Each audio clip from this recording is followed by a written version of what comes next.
If a hydrogen atom contains an electron at its utmost shell as this and a proton in the nucleus as this, then we need to go to work to find the gravitation between the electron and the proton in the nucleus. What do?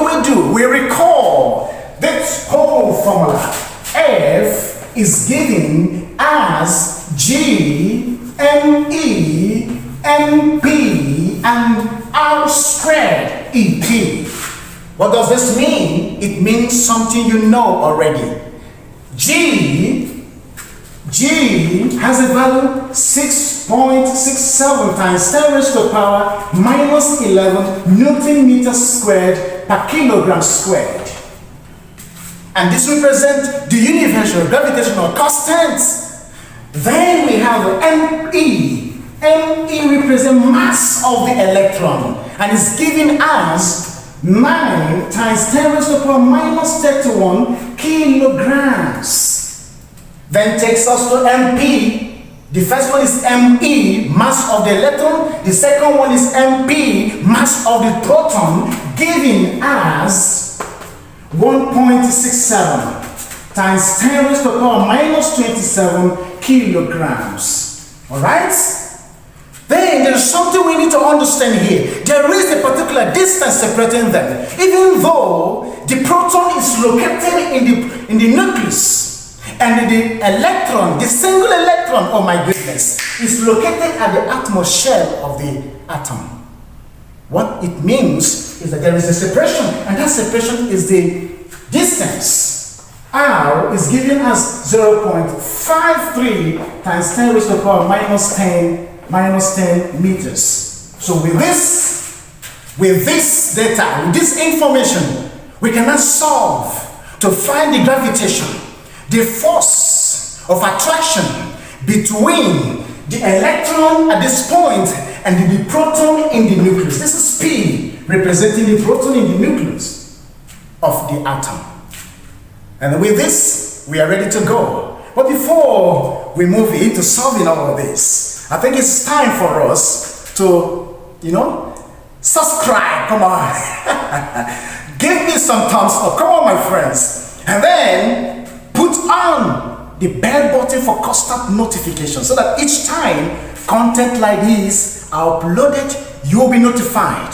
Do not forget to share with your friends, networks, students, brothers, sisters, parents. Come on. Learning is interesting, my dear. Alright, so with this, we go into what do? We substitute here. We begin our substitution from this angle. F is given as G is given as 6.67 times 10 raised to the power minus 11. That's for G. We'll continue there. And we have, for mass of the electron, we have 9 times 10 raised to the power minus 31. That's for electron. Mass of the electron. What is remaining is mass of the proton. We do that immediately without wasting time. 1.67 times 10 raised to the power minus 27, all bracket close. We have substituted for the mass for G, the gravitational constant, mass of the electron ME, mass of the proton MP, and then the rest, the distance separating the two. And we have 0.53 times 10 raised to the power minus 10 all squared, because this distance is squared. Distance separating them is squared. So we need to observe that to avoid any mistakes. What do we do next? We simplify. We simplify further, and we arrive at some amount of value that stipulates the force, alright, separating them. That's very simple. We now have 3.53 times 10 minus 47 Newton. That's what it means. If we have done this accurately, it means, let me take chalk, it means we have the value, this. So go through this and then check if there is any part that is not clear. Let me know in the comment section.